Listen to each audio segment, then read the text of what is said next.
Porém, andai no Espírito e jamais satisfareis a concupiscência da carne. Digo, porém, andai no Espírito e jamais satisfareis a concupiscência da carne. Amém? Meus irmãos, o apóstolo Paulo escrever aos Gálatas, ele tem uma problemática para resolver muito parecida com o que o escritor aos Hebreus trata aos Hebreus, e também uma problemática bastante parecida com o que acontece na igreja aos Coríntios. Romanos também tem uma pitada de problemática do que ele vai tratar aqui. Efésios também. O apóstolo Paulo, em todos esses lugares, e o escritor de Hebreus aos Hebreus, ele vai tratar de maturidade cristã. O apóstolo Paulo, ele usa palavras inteligentemente no grego. Por exemplo, quando ele quer falar de filhos maduros, filhos espirituais, filhos prontos, ele usa no grego uma palavra huios, para falar de filhos maduros, de crentes amadurecidos na fé e que realmente são espirituais. E por muitas vezes, quando ele quer falar de pessoas que ainda não estão prontas, que ainda não desenvolveram uma certa maturidade, ele usa uma outra palavra para filhos, que é teknon. Porque teknon quer falar de filhos mais imaturos, que ele ainda está se desenvolvendo. Então, ele faz inteligentemente, muitas vezes, esta diferenciação de um filho maduro e de um filho ainda imaturo. Mas para tratar deste assunto também, em muitos casos ele usa também falar uma palavra grega que é pneumáticos, para falar para quem é espiritual, para crente espiritual, ou para quem vive realmente uma vida espiritual. Mas ele usa a palavra contrária, que é só colocar um A aí que faz uma negativa no pneumáticos, apneumáticos, para dizer ou para falar daqueles que não são espirituais, ou seja, ainda que vivem numa imaturidade espiritual. Então, de uma certa forma, em Romanos, em Coríntios é o foco, em Gálatas, em Efésios, e o escritor aos Hebreus, de uma certa forma, ele tem esta problemática acontecendo, de irmãos que ainda não entenderam, não cresceram e não têm a maturidade que já deve estar neles, esperar deles. Por exemplo, o escritor aos Hebreus, ele demonstra uma certa frustração muito grande quando ele olha para os irmãos da igreja, judeus convertidos, que é o foco dele, e fala: olha, eu esperava que vocês já fossem mestres. É uma frustração quando ele diz isso. Eu estava esperando que vocês já fossem mestres. Eu esperava que vocês já fossem pessoas que estivessem ensinando. Mas eu estou tendo que retroceder, ou seja, eu estou tendo que voltar atrás nos ensinamentos básicos, elementares. Por quê? Porque ele viu que o crescimento deles estava retardado. E há pessoas na igreja que o seu crescimento está retardado. Há pessoas na igreja que era para ele estar num nível de maturidade, mas em algum momento da sua caminhada da fé ele parou, e ele tem um crescimento retardado. Parou o crescimento, não desenvolveu mais a partir de um certo momento, e era para estar num outro patamar, era para estar numa outra dimensão, e alguma coisa aconteceu e acontece que o crescimento parou, retardou o crescimento. E lá em Hebreus é evidente o que fez eles pararem de crescer. de maneira até que eles retrocederam. Muitos retrocederam. Bom, mas aqui em Gálatas há uma problemática muito grande acontecendo. E qual é? Irmãos, o segredo praticamente de tudo que o apóstolo Paulo vai ensinar em Gálatas está em uma palavra. Uma palavra interpreta aqui Gálatas, e você vai entender. Esta palavra aqui, andai, esse verbo andar, é praticamente o centro de toda a problemática que está acontecendo em Gálatas. Eu poderia trazer uma exposição de Gálatas para vocês simplesmente nessa palavra, porque ela resume tudo o que está acontecendo. Preste atenção na palavra andar. Andar, todo verbo é uma ação, andar. Então você já consegue ver a figura de uma pessoa andando, é uma ação, todo verbo é uma ação. E esta ação, ela é progressiva, porque quem está andando vai chegar em algum lugar, em algum ponto. Então é uma ação progressiva, tem uma progressão. Mas o problema aqui é que o apóstolo Paulo está recomendando eles voltarem a fazer uma coisa que eles deixaram de fazer. É por isso que ele diz: digo porém, andai. Aqui ele está recomendando eles fazerem uma coisa que eles deixaram de fazer. Uma outra coisa importante aqui, como você sabe, eu sou pastor, eu sou pregador, eu sou professor. E por causa da minha especialidade nas línguas originais, a gente vai descobrir um pouco mais a palavra. A palavra andai aqui está no imperativo presente. O apóstolo Paulo está mandando, está ordenando. E deixa eu chamar a atenção numa coisa, porque aqui vai começar um negócio. A gente erra quando a gente interpreta a Bíblia nas perspectivas modernas de hoje. Nós temos que entender a perspectiva do autor naquele tempo. E Deus ele quis que a sua palavra fosse revelada naqueles tempos, porque aqueles tempos, tudo que envolvia aquele tempo, tinha significado para representar para nós o que é o Evangelho hoje, tudo. Por exemplo, quando eu interpreto na Bíblia, entendo na Bíblia onde existe um imperativo, eu tenho que voltar lá atrás e entender o que significa a força de um verbo imperativo naquele tempo e naquela cultura. Imperativo, por exemplo, vem de império, porque no império tinha um imperador, por isso imperativo. A força de um verbo imperativo é porque tinha um imperador mandando, não era teu pai, não era tua mãe, não era teu amigo, era um imperador quando mandava. Então esse mandamento dele tinha muita força. Quem está entendendo? De maneira que um soldado jamais ia falar assim: deixa eu pensar se eu vou fazer. Uma pessoa jamais ia: deixa eu ver se eu faço. Não. A ordem imperativa de um imperador era fazer, ou fazer. Esta é a força e o conceito de um imperativo na Bíblia.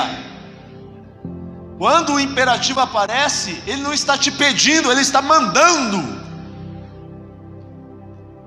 E quando a gente é servo de Deus, entende o Deus que nós servimos, a perspectiva muda dos mandamentos de Deus. Ele não pede, ele manda, irmãos. Mas o apóstolo Paulo está trazendo o imperativo presente, ou seja, aqui ele está falando aos irmãos que todo santo dia você deve andar no Espírito. Mas aqui ele está pedindo, fazendo uma recomendação de eles começarem a fazer o que eles deixaram de fazer. Porque esse verbo é central na interpretação de Gálatas. Por quê? Porque se eles andarem no Espírito, obedecendo o imperativo, vai ter um resultado. Mas se eles pararam de andar, há outro resultado. E aqui a recomendação é voltar a fazer o que eles não estavam fazendo. Portanto, qual é o resultado? A listinha à frente: obras da carne. Ou seja, andar no Espírito, o resultado? Evitar obras da carne. Deixar de andar no Espírito, o resultado? Obras da carne. Qual é a prova, pastor, que eles pararam de andar? Por favor, olha comigo o versículo 7, capítulo 5, versículo 7. Olha o que está escrito: vós corrieis bem. Vocês estavam correndo. Ora, a recomendação é voltar a andar, mas outrora eles estavam não só andando, mas eles estavam correndo bem. Ora, se andar é uma progressão, correr então, irmão, é uma metáfora para dizer: vocês estavam indo de vento e popa, vocês estavam indo maravilhosamente, o desenvolvimento de vocês estava como um trem-bala.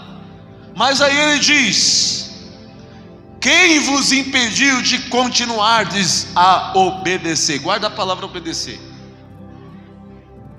Ou seja, eles corriam, agora ele está recomendando aqueles andar. Ou seja, a recomendação é: comece a fazer o que vocês deixaram de fazer. E por causa do que eles deixaram de fazer, as obras da carne estão se manifestando nessa igreja. Quer ver mais uma palavra muito negativa que ele demonstra para os irmãos de Gálatas? Olha o versículo 4. Versículo 4.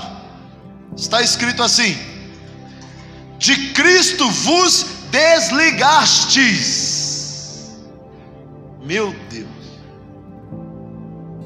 Ele está dizendo: vocês estão desligados de Cristo.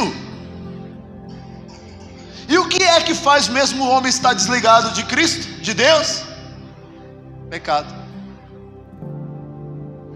Vocês estão desligados de Cristo, vocês desligaram. Tem um motivo, que no caso deles é querer servir a Deus na força das obras, da lei, querer se justificar pela sua própria carne, pela sua própria força. E ele está dizendo: vocês estão desligados de Cristo. Quer ver pior do que isso? O resultado de não estar andando no Espírito. Quer ver pior? Olha o versículo 15. Versículo 15 está escrito: se vós, porém, vos mordeis e devorais uns aos outros. Meu Deus, está séria a coisa aqui. O apóstolo Paulo está sendo muito gentil aqui, porque ele está eufemizando. Ele está sendo moderado para não dizer assim: ó, vocês são que nem animais selváticos. Ele está abrandando uma forma de dizer: vocês são que nem bestas feras. Já assistiu Animal Planet, Discovery Channel, quando passa aqueles programas de animais? Já viu o leão se pegando contra o leão? Coisa feia, irmão. O apóstolo Paulo está usando uma metáfora, abrandando ela para não dizer assim: ó, vocês são como animais se pegando, se devorando um ao outro. Cuidado que vocês vão se destruir um ao outro. Olha como está esta igreja. Resultado do quê? De não estar andando no Espírito. Deixa eu te dizer, irmãos, se nós não andarmos no Espírito, nós não se suportamos, nós não se aguentaremos, nós vamos se pegar uns aos outros. Portanto, a recomendação é: andai no Espírito, e tem uma promessa: jamais satisfareis a vontade da carne. Ande no Espírito, e a promessa é: jamais satisfareis a vontade da carne. Essa mesma problemática o apóstolo Paulo apresenta em Coríntios.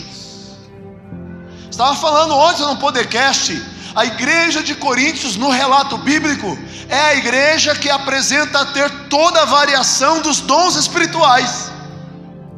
No relato bíblico é demonstrado que a igreja de Corinto está cheia de dons espirituais. Mas uma igreja cheia de dons espirituais, o apóstolo Paulo está olhando para ela e está dizendo: vocês são carnais. Como é que pode? Como é que pode eles ter dons espirituais e eles serem chamados de carnais? E as obras da carne estão lá. Esta lista que está aqui em Gálatas é fácil de ver lá: facção, divisão, contenda, glutonaria, bebedice. Está lá. É fácil de enxergar. Mas o que o povo de Deus precisa entender e não misturar os assuntos é que andar no Espírito, ser cheio do Espírito é uma coisa, dons espirituais é totalmente outra. A finalidade dos dons espirituais não é fazer ninguém ser espiritual. Como assim, pastor? Não é a finalidade dos dons espirituais te fazer espiritual. Não é. Tanto é que na igreja de Coríntios eles têm dons espirituais, mas são chamados de carnais. Porque o efeito, a característica do dom espiritual não é de fazer espiritual, mas é de avançar na obra, é desbravar a obra, é de edificar a obra, de alcance, expansão da obra. Os dons do Espírito são a capacitação de Deus para que a igreja possa avançar e romper e edificar-se, não de trabalhar a sua natureza cristã. O problema da igreja de Coríntios era de natureza cristã, mas os dons não têm essa finalidade. Outra coisa que eu acho extraordinário na Bíblia é os dons, os milagres e as maravilhas. Pode ser que tenha um carnal e muito carnal manifestando dons, milagres e maravilhas, e que está distante de Deus. Porque dons não tem nada a ver com ser cheio do Espírito Santo.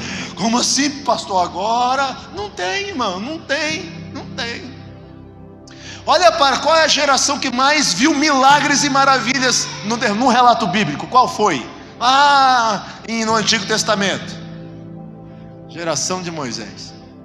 É anjo, é coluna de fogo, é nuvem de glória, é mar se abrindo, é a sandália crescendo nos pés, é a roupa crescendo no corpo, é maná, é corvo, é carne, é isso, é aquilo. Milagres e milagres e maravilhas e maravilhas. 1.600.000 pessoas saíram do Egito. Quantos entraram na terra de Canaã? Porque tanto milagre e maravilha não os fizeram os mais crentes na face da terra, mas foi a geração incrédula. Porque tanto milagre e maravilha não faz o povo ser os mais crentes na face da terra. Porque dons não tem nada a ver com trabalhar a natureza cristã. Os milagres não tem nada a ver com trabalhar a sua natureza. Não, os dons são a testificação. Os dons são o carimbo, assim, a testificação da obra de Deus, de que Deus está presente e Ele faz. Mas não tem nada a ver com trabalhar a natureza cristã. Os dons são certificação. Qual é a segunda geração que mais viu milagres? Novo Testamento. A de Jesus. Cego vendo, mudo falando, paralítico andando, morto ressuscitando, pão se multiplicando, vinho, água se transformando em vinho, e o próprio Senhor da glória entre eles. O Senhor Jesus olha para esta mesma geração que viu tudo isso e falou: Sodoma e Gomorra são melhor do que vocês. Para interpretar logo. Por quê? Menos juízo terá para Sodoma e Gomorra no dia do juízo do que para esta geração. E os nenivitas se levantarão contra ti no juízo. Por quê? Porque se Sodoma e Gomorra e os nenivitas tivessem visto o que eles viram, eles teriam se convertido. Vocês estão vendo e vocês são incrédulos. Pesado, não é? Olha a comparação.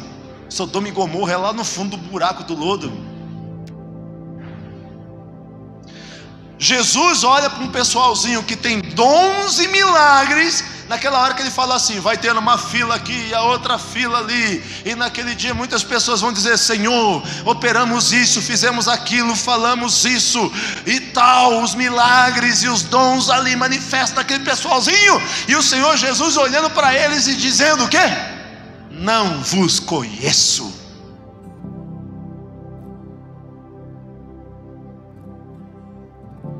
casa do meu pai, no meu reino, vocês não entram. Eu não conheço vocês. Pesado, não é?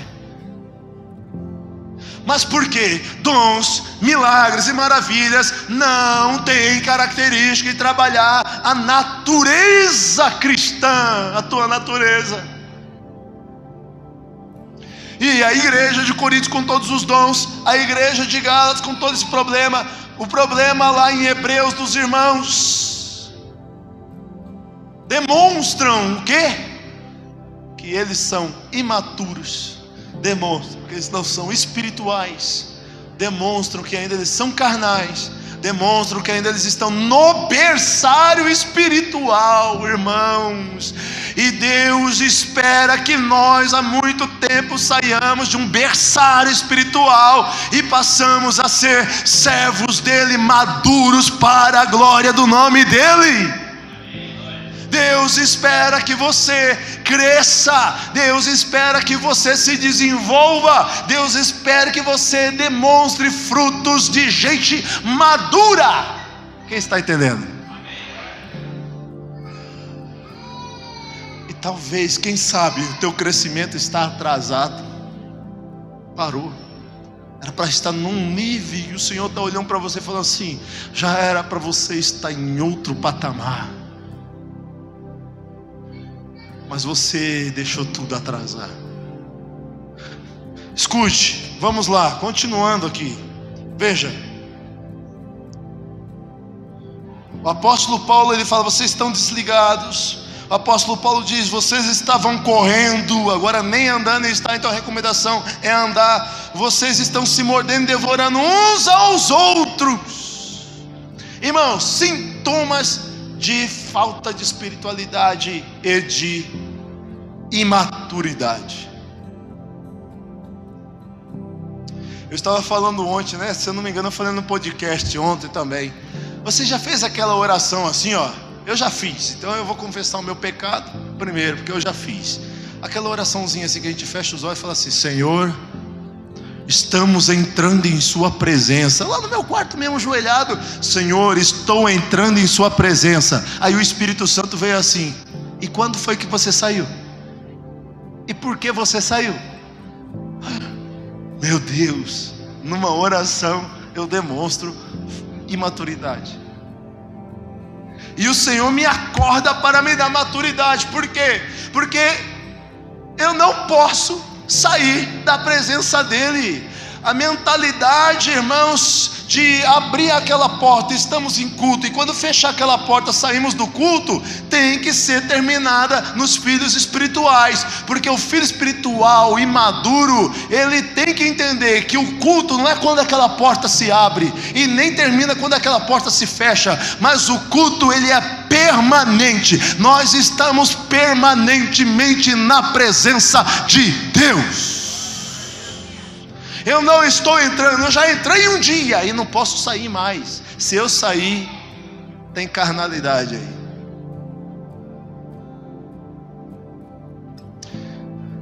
Assista o podcast para você ver lá o que foi dito a respeito disso. Saber o que é permanecer em culto. Irmão, aqui na igreja, a porta se abriu, culto. A mentalidade imatura. Abriu a igreja, culto. Rapaz, se alguém falar uma coisa para você, aqui dentro você pensa 10 vezes, 30 horas e louva a Deus. Aqui dentro você tipo assim, segura essa natureza brava que é em você. Você pensa, você olha para lá e para cá, ora e começa a louvar a Deus e deixa passar. Porque a tua mentalidade está que abriu a porta é culto. Agora quando fechar aquela porta, agora lá fora o pau quebra. Agora lá fora nós vamos conversar.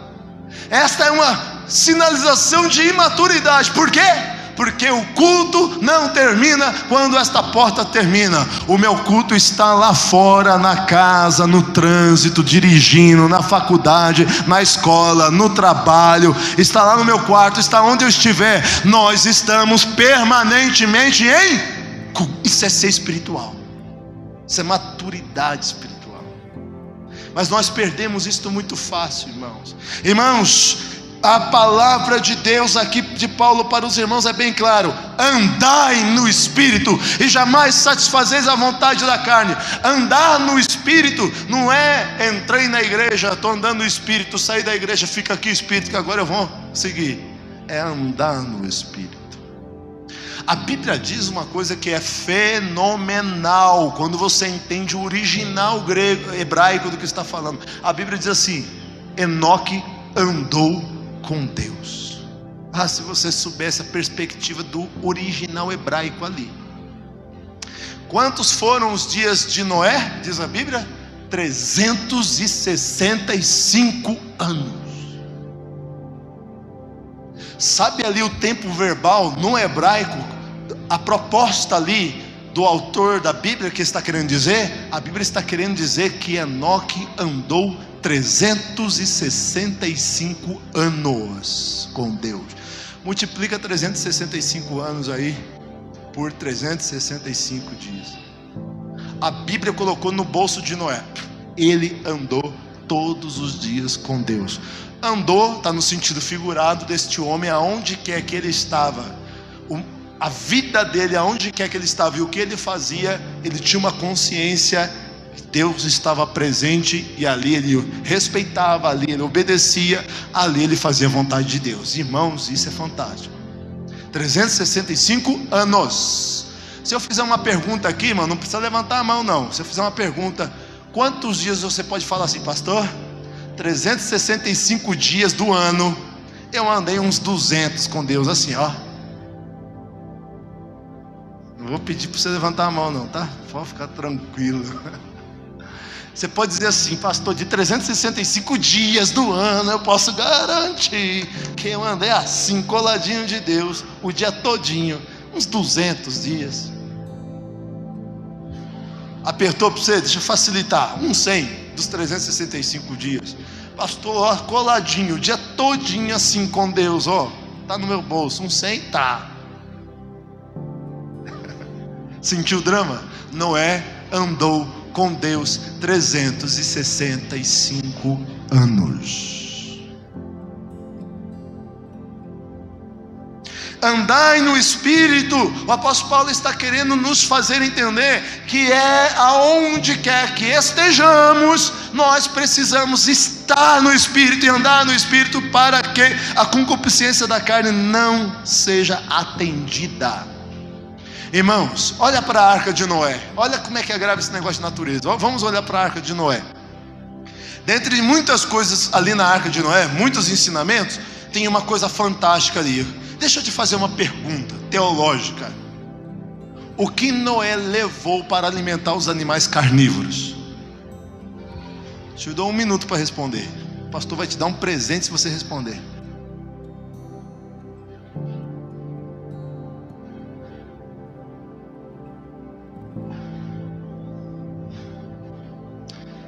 Aonde é que está escrito que Deus mandou leve animais a mais para os animais carnívoros?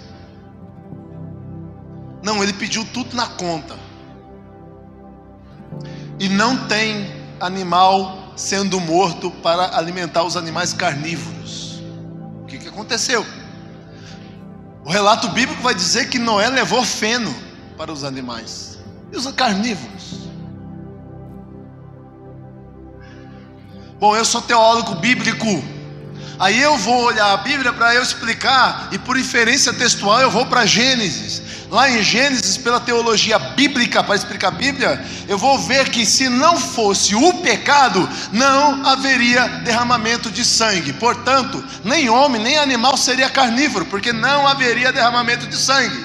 Não havendo derramamento de sangue, não tem carne para comer. Homens e animais comeriam frutos, sementes, raízes, folhas, porque não haveria derramamento de sangue. Né? Tem uma irmãzinha ali que deve ser herbívora, tá fazendo.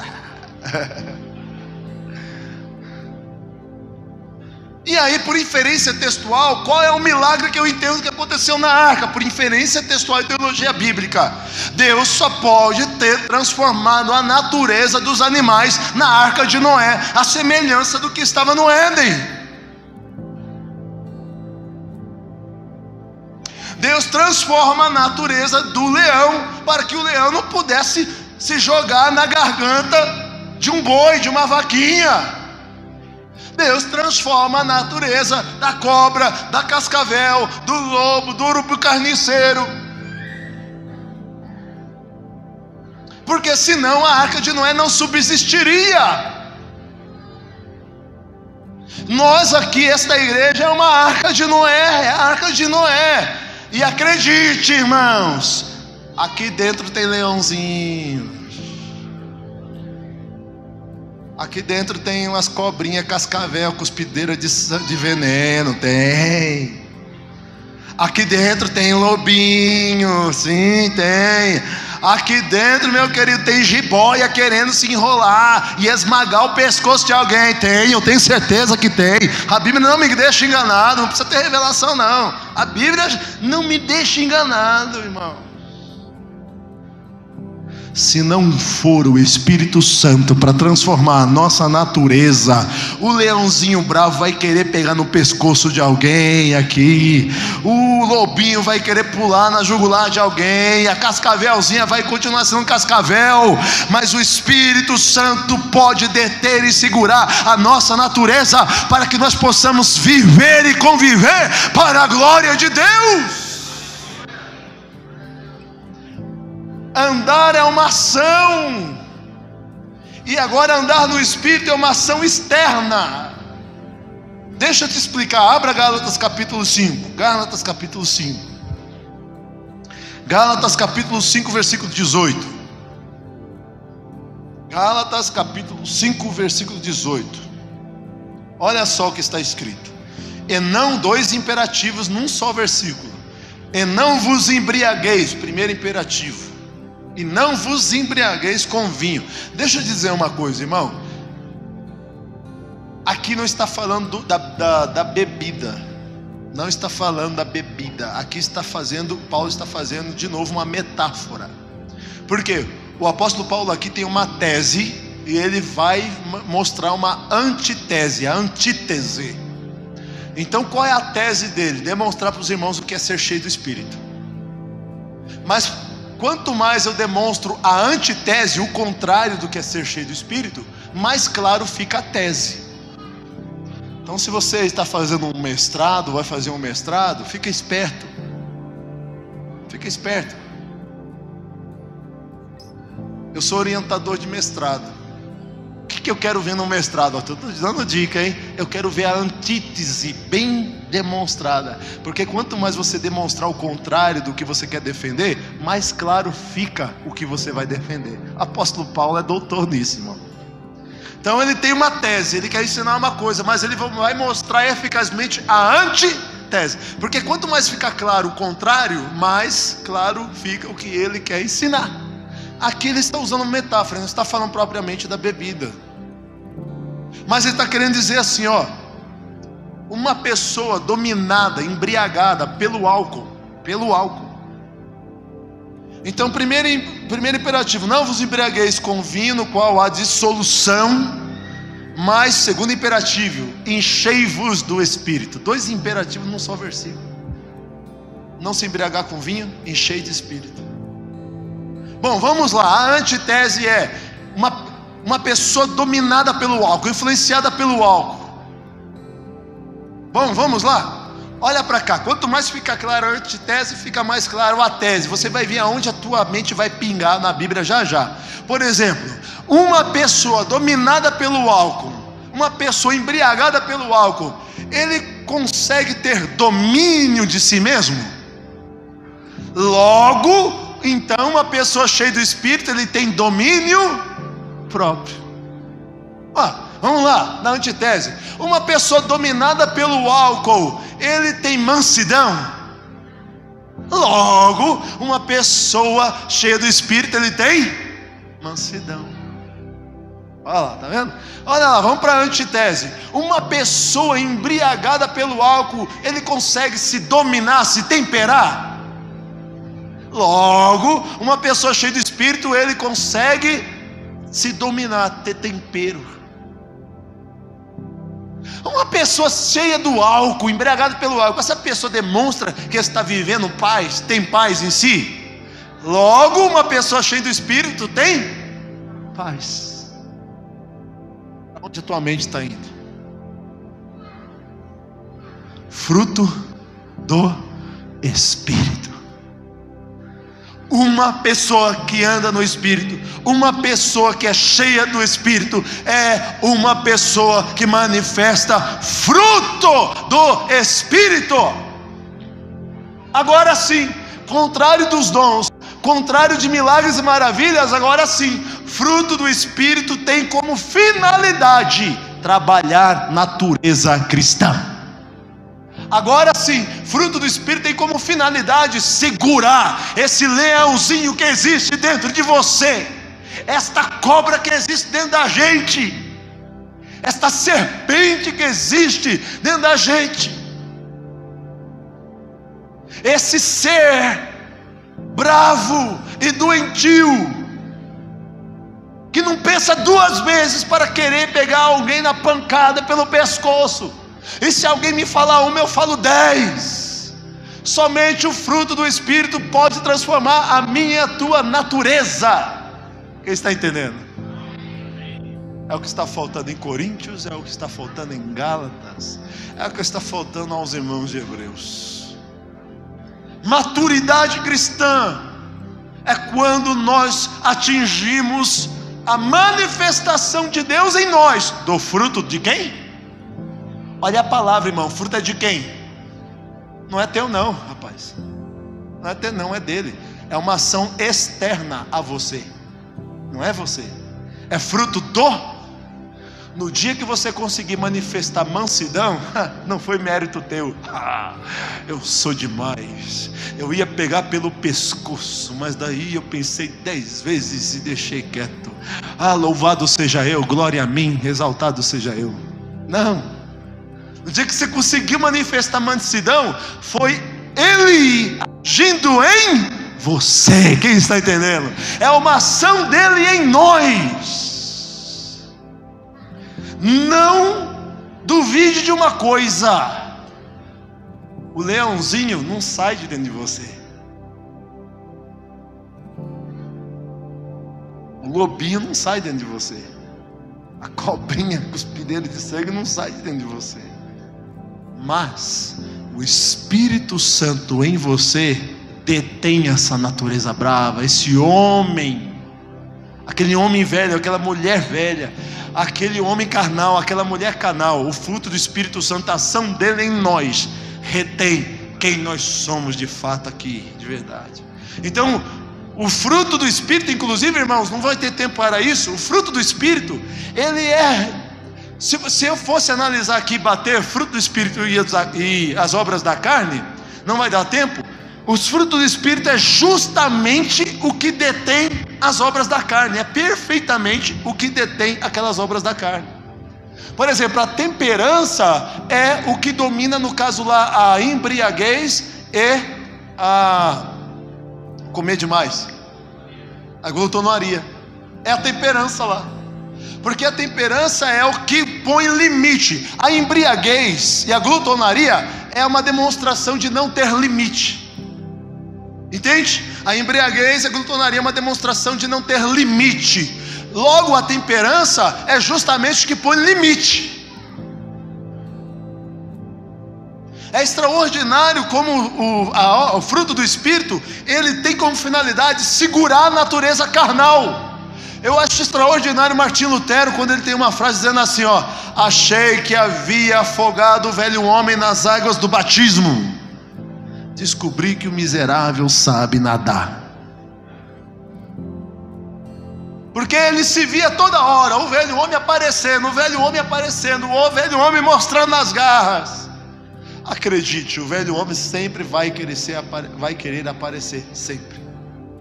Mas se tiver a ação de Deus em você, Ele vai frear, vai te dar maturidade cristã. Então, quando nós não conseguimos frear, é porque está faltando o freio, que é o Espírito Santo. E Paulo usou esta palavra, irmão, no grego, acredita? Está vendo a palavra dissolução aqui? A palavra dissolução aqui é uma coisa espalha, ou seja, demonstra uma coisa sem controle, sem freio. Quando ele usa lá no grego encrateia é como se fosse botar freio. Enquanto dissolução da carne, a carne é dissoluta, tem dissolução, ela é sem freio. Você na carne, você não segura. Você na carne, você não pensa. Você na carne, você quer ir para cima. Você na carne, você quer falar 10 quando alguém falou 2. Você na carne, você quer reagir de maneira ruim. Mas é porque está dissoluto, sem freio. A ação do Espírito Santo é justamente botar o quê? O Espírito Santo vai lá, eu quero pegar pelo pescoço. O Espírito Santo em você vai, você não vai pegar ninguém pelo pescoço. Bota freio. Se não tivesse freio, você vai pegar mesmo. Você quer dar uma de revoltado, você quer pegar, você quer dar uma de bonzão e revoltado. O Espírito Santo vai lá e seja humilde. E na tua natureza você nem é não é nem um pouquinho humilde, mas o Espírito Santo em você vai lá e freia, te traz controle dessa natureza, e aí você começa a demonstrar maturidade cristã e espiritual. Você está entendendo, irmãos? Há muitas pessoas com dons e não tem maturidade espiritual. Há muitas pessoas com manifestação até de milagres e não tem espiritualidade alguma, irmãos. É resultado do quê? De não ser cheio do Espírito. É resultado de não ter fruto do Espírito. E é fruto do Espírito, não é mérito teu, é Ele em você. Quem está entendendo? O que o Senhor espera de nós, vocês que estão aqui como líderes, como obreiros de Deus, da casa de Deus? A palavra obreiro é muito forte, irmão, é muito forte ainda. Abra sua Bíblia, Isaías 22. Vou começar a terminar, partir para terminar. Isaías 22, por favor.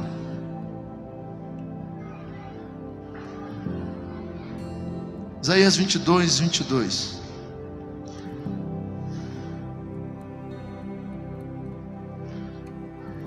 Olha o que está escrito: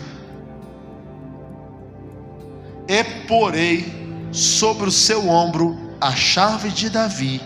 Ele abrirá e ninguém fechará, fechará e ninguém abrirá. Aonde você vê isso, né? Lá em Apocalipse, Jesus dizendo: eu tenho a chave de Davi, tal, né? A explicação está aqui, de Apocalipse 3. O que está acontecendo aqui? Um homem chamado Sebna era o administrador geral da casa de Davi, de todo o reino. Este Sebna tinha uma chave. O pastor já puxou ali um molho de chave. O Sebna, pastor, tinha uma chave que abria todas as portas. Já pensou como é que ia facilitar a sua vida? Nessas 100 chaves que você tem que sair procurando, uma chave que abre todas as chaves. Assim era naquele período. Sebna tinha uma chave que abria todas as portas. Portanto, se ele abrir, quem é que mais abre? Se ele fechar, quem é que mais? Se ele fechar, quem é que abre? Se ele abrir, quem é que fecha? Ele tem a chave. Isso está falando de autoridade. Se eu te dou a chave do meu carro, eu te dou autoridade. Se eu te dou a chave da tua casa, se você me dá a chave da tua casa, você me dá autoridade. Se o pastor te dá a chave da igreja, você está recebendo autoridade. Chave é autoridade. Então Sebna tinha esta chave. E olha a autoridade: abre toda a porta e ninguém mais abre, fecha toda a porta e ninguém mais fecha. Olha que autoridade. Mas qual que é o problema? Ele estava vivendo o costume lá de Brasília, do povo de Brasília, desviando o dinheiro, o recurso, para si próprio. E Deus levanta Isaías para destituí-lo, porque ele era um mau obreiro, era um mau administrador da casa e dos bens de Deus. de Davi, tem simbolismo dos céus. Aí Deus também levanta Isaías para agora colocar alguém no lugar dele, chamado Eliaquim. Eliaquim seria o bom administrador, o fiel administrador do que Deus colocou em suas mãos para cuidar. E olha que interessante: e porei sobre os seus ombros. Porque eu falei que a palavra ombro é muito forte no contexto bíblico, porque ombro, colocar sobre os ombros, significa responsabilidade. Então a chave é autoridade, sobre os ombros é responsabilidade. Obreiro é ter responsabilidade. O que Deus colocou nas tuas mãos, irmão, não foi pastor. O que Deus colocou nas tuas mãos, nos teus ombros, te exige responsabilidade. É porque você foi encontrado responsável.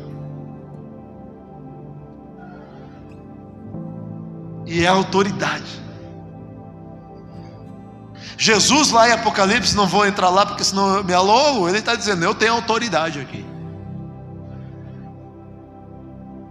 Mas a maturidade cristã, ele nos exige responsabilidade.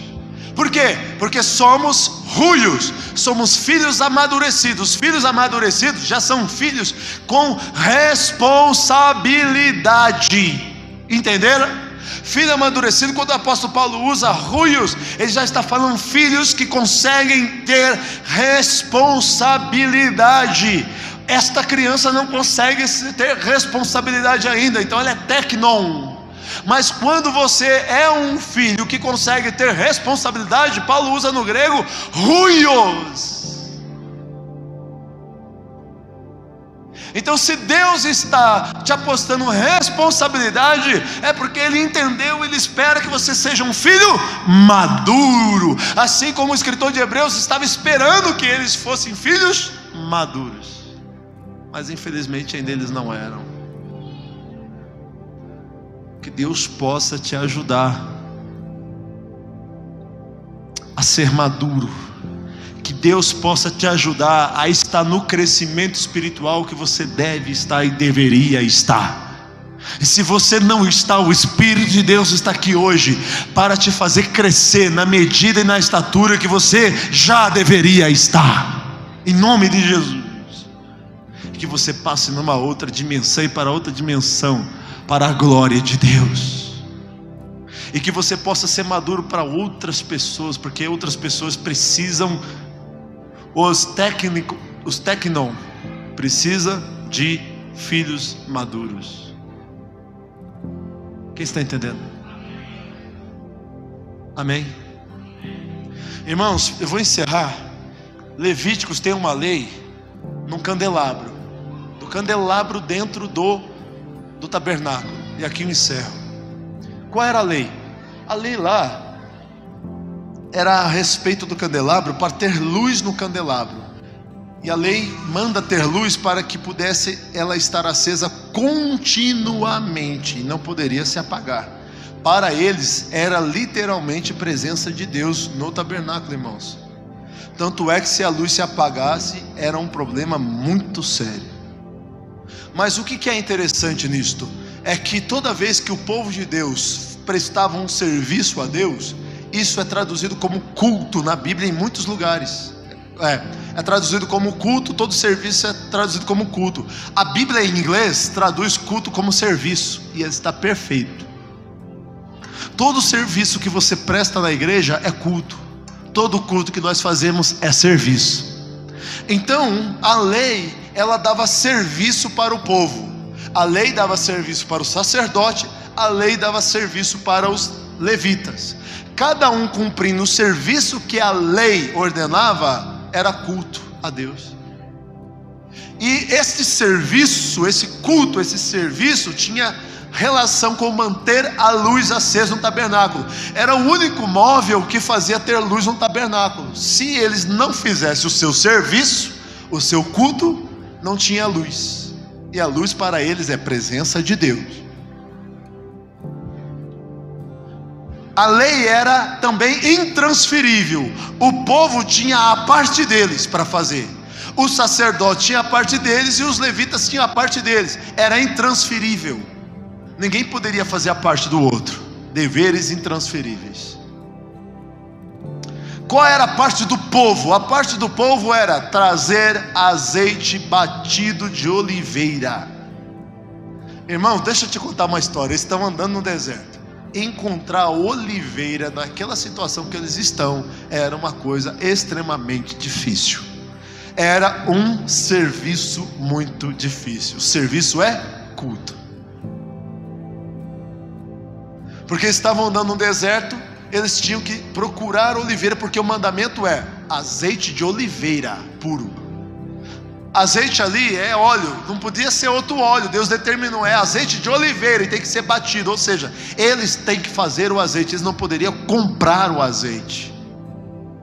Sabe quando Jesus lá mete o chicote no povo no templo? Sabe o que está acontecendo? Eles estão quebrando a lei de Levíticos. Deixa eu te explicar. A lei de Levíticos a respeito das ofertas, a respeito dos animais, era animal doméstico. Levítico capítulo 1. Lá ele fala assim, linguagem primitiva bíblica fala animal miúdo. É animal doméstico. Então o pecador tinha que levar o animal doméstico, é de casa. Por que o animal doméstico?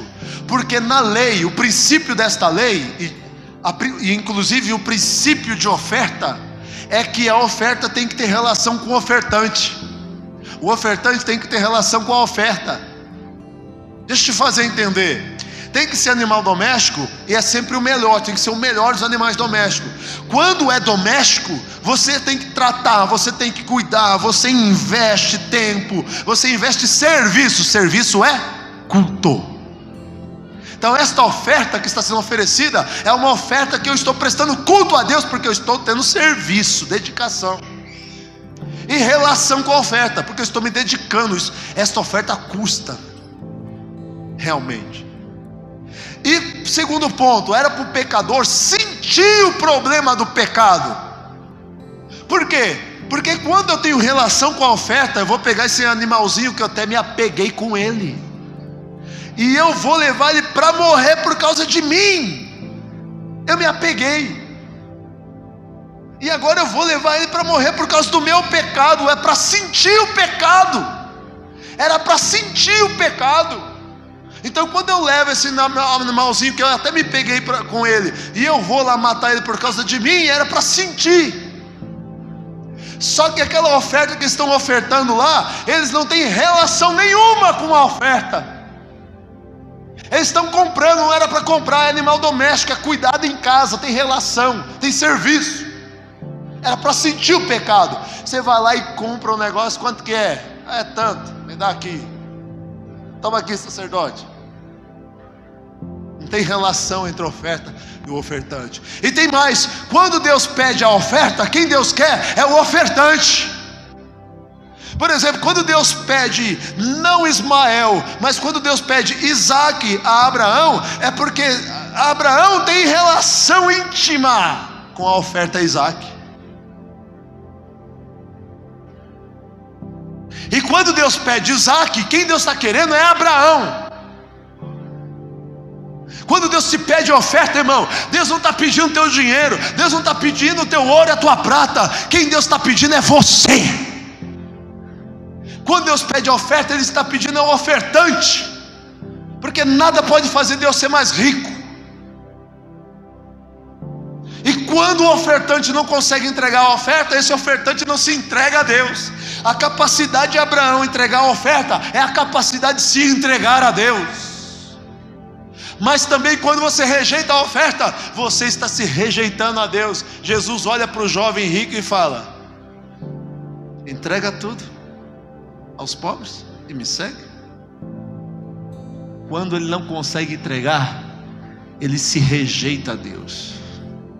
É a demonstração da imaturidade, que ele achava que era o bambambam. Eu obedeço os mandamentos desde moço. Não, mentira. Jesus expõe a idolatria dele. A riqueza dele era o seu Deus. Então ele estava quebrando o mandamento. Ele não estava amando a Deus sobre todas as coisas.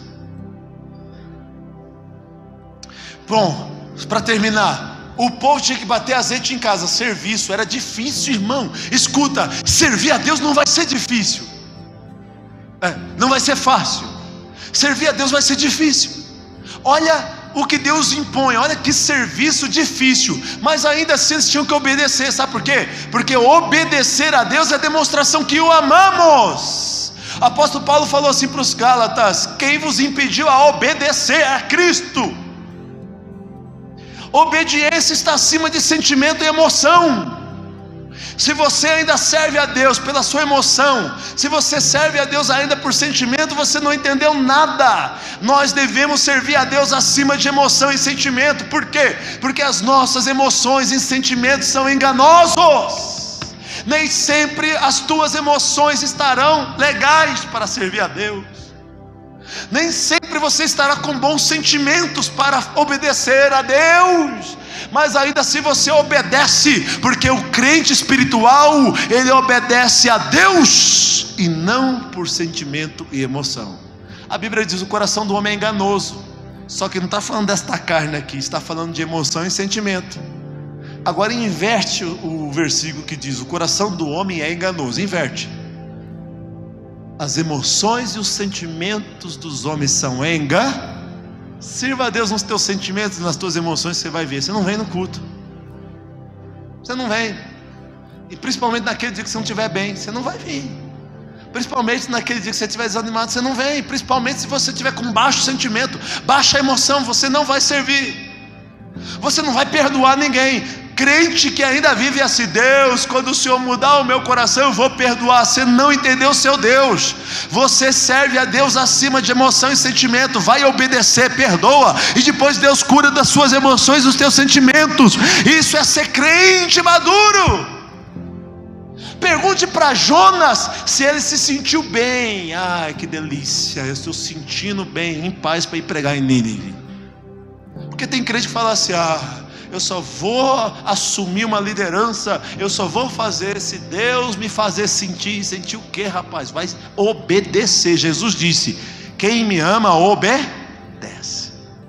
O amor está na obediência e não no sentimento. Se a gente não entendeu isso, a gente não é maduro. Não entendeu. Quem está entendendo? Por exemplo, quando o mandamento diz para o José, o mandamento diz para o José: amai como eu amei. O mandamento fez o José ser devedor a você. E quando o mandamento me mandou, ordenou, porque mandamento é sinônimo de lei. Quem aqui, irmão, está assim, sentindo emoções alegres, está sentindo uma paixão fervorosa para pagar o IPTU e o PVA? Quem? Levanta a mão. Quem está falando assim: eu estou apaixonado, Jesus, não vejo a hora de pagar o IPVA e o IPTU? Quem? Você vai fazer por quê? Porque é lei. A lei está acima dos teus sentimentos e emoções. Quando o mandamento diz para o José: amai o próximo, logo o mandamento me fez devedor seu. Eu sou seu devedor. Quando o mandamento diz: amai o próximo, eu te devo, logo o mandamento te fez ter direito. Você tem direito de ser amado pelo José. Então a lei e o mandamento está acima das minhas emoções e sentimentos. Eu não tenho que sentir te amar, eu tenho que obedecer te amar. Quem está entendendo? E se eu não te amar, sabe o que eu estou fazendo? Eu estou roubando o seu direito por lei. Se eu não te amar, eu estou te roubando o direito, eu estou usurpando o seu direito. Só que o contrário é verdadeiro também. O mandamento te fez devedor meu. Se você não me amar acima dos teus sentimentos e emoções, você está me roubando o direito. Eu acho legal os dízimos e ofertas.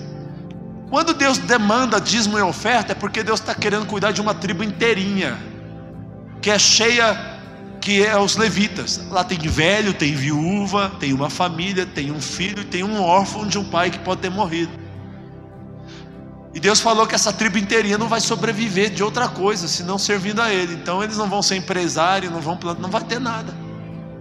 Deus determina por lei porque é o povo que vai pegar as 10ª partes e levar lá para que essa tribo inteirinha, dentro de tudo, essa tribo inteirinha possa sobreviver. Resultado de o povo não obedecer à lei, vai ter um órfão padecendo, vai ter um velho padecendo, uma viúva padecendo, vai ter uma família padecendo socialmente. Por quê? Porque o camarada lá não está levando pela lei o direito do levita. Porque quando a lei disse para o camarada levar a 10ª parte, logo o levita ganhou direito. Mas se o camarada não leva, ele está usurpando o direito do levita. É por isso que é chamado lá de ladrão em Malaquias, porque está roubando o direito de alguém. Quando o mandamento diz para o homem: homem, amai as vossas esposas, a esposa recebeu o direito por lei, não é nem por sentimento. Viu, irmão? Viu, irmão? Amar a esposa não é nem o sentimento mais, é lei do Senhor. Então tem hora que ela não vai merecer, você vai ter que amar, é lei do Senhor. Tem hora que você não vai estar sentindo em amar, você vai precisar amar, é lei do Senhor. Porque a lei e o mandamento está acima da emoção e do sentimento. Mas também, mulheres, sede submissa aos vossos maridos. Pode ter certeza, você tem hora que não vai ter sentimento nenhum positivo para ser submissa. Mas Deus não está esperando teu sentimento, tua emoção. Deus está esperando que você obedeça. Quem está entendendo? Isso são filhos espirituais maduros. Isso é um maduro espiritual. Para terminar, que eu estou prometendo terminar faz tempo, agora eu vou terminar. Qual era a lei para o povo? O povo tinha que trazer azeite batido de casa. Não era o levita e o sacerdote. Deixa eu te dizer, uma aplicação agora. A luz do tabernáculo era a presença de Deus. Sem luz não tinha a presença de Deus. Isso era literal para eles, hein, pessoal? A minha mãe tinha o costume de falar assim, ó, quando a gente saía, ela falava: acende uma luz, acende a luz da sala. Eu ficava: para que isso, né? Depois que eu cresci, entendi. Ela estava querendo dizer: tem gente em casa. A luz no tabernáculo significava: tem gente em casa. Luz apagada, não tem gente em casa. Então era sério para eles. Olha que legal. Nós não fazemos nada para a presença de Deus vir até nós. Nós nunca fizemos nada. Foi Deus que quis que a sua presença viesse até nós. Nós não fizemos nada para isso. Mas tem uma coisa nesta lei, lá no tabernáculo: o povo tinha que manter a luz acesa continuamente. Não é eles que trouxeram o tabernáculo, mas na lei do tabernáculo eles tinham que manter a luz acesa. Manter a luz acesa é manter a presença de Deus. Nós não fizemos nada para a presença de Deus vir para a nossa vida, mas temos um dever. Nós temos o dever de manter a presença de Deus. E olha que legal, para manter a presença de Deus, o povo tinha que fazer a parte dele, trazer azeite puro de oliveira de casa.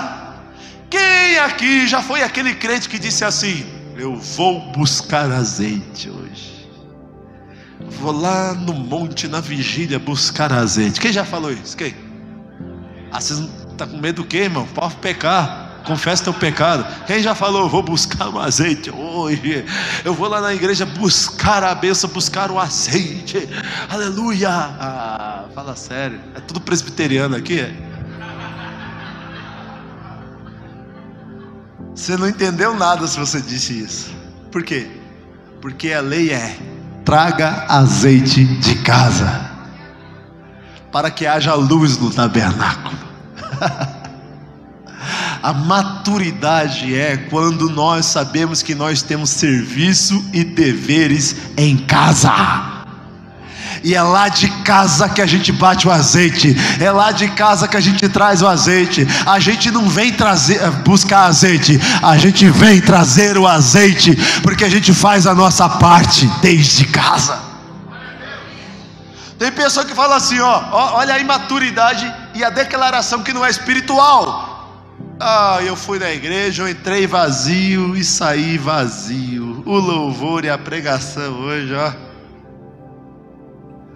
Você evidenciou que você não faz a sua parte. Você evidenciou que você não é espiritual. Você evidenciou que você ainda é imaturo e está no berço espiritual. Por quê? Porque se você entrou vazio e saiu vazio, foi porque você não fez a sua parte. É você que deveria trazer o azeite de casa.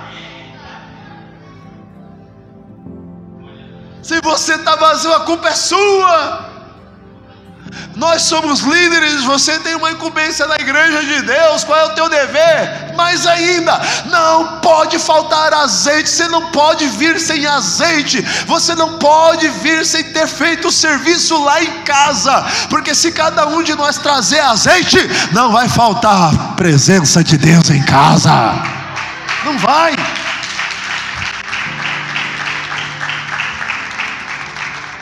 E outra coisa, vocês são líderes de células. E sabe o que vocês vão ensinar lá na célula? Vocês têm que bater azeite em casa. Vocês têm que levar o azeite para a igreja, viu? Vocês têm que começar a aprender a bater azeite em casa. Bater azeite, irmão, é orar, jejuar, fazer culto, estar na presença de Deus, bater o azeite em casa, porque lá no tabernáculo não vai faltar luz e presença de Deus. Vocês fazem, vocês ensinam isso, porque a mentalidade que entrega a não espiritualidade do povo de Deus é quando o povo de Deus vem buscar aqui, quando era para ele trazer. Infelizmente, por muito tempo a gente fica ensinando inclusive isso. Você tem que buscar aqui, tem que buscar aqui, tem que buscar aqui, tem que buscar aqui, tem que buscar aqui. Quando a lei nos ensina didaticamente que é você tem que fazer lá, você tem que fazer lá, tem que fazer lá e tem que trazer. Vocês estão entendendo? Inverte a equação e a gente vai ver o quanto a igreja vai explodir na presença de Deus, para a glória de Deus. Outra coisa, não fica dando água para o povo beber não, irmão. Ensina a ir na fonte beber a água. Sabe por quê? Esta lei era intransferível, não podia transferir. E a gente fica fazendo a obrigação dos outros. Mas por que a gente ensina? A gente fica ensinando o povo a terciarizar. Tem gente que já está acostumada assim com o pastor. Pastor, me dá água. Me dá água. Toma, filho, toma. Jesus disse assim: aquele que tem sede, venha a mim e beba. Esse é o nosso papel. Vamos parar de terciarizar o serviço e ensinar que o serviço é feito em casa. Amém? Se coloquem em pé em nome de Jesus. Se coloquem em pé em nome do Senhor Jesus.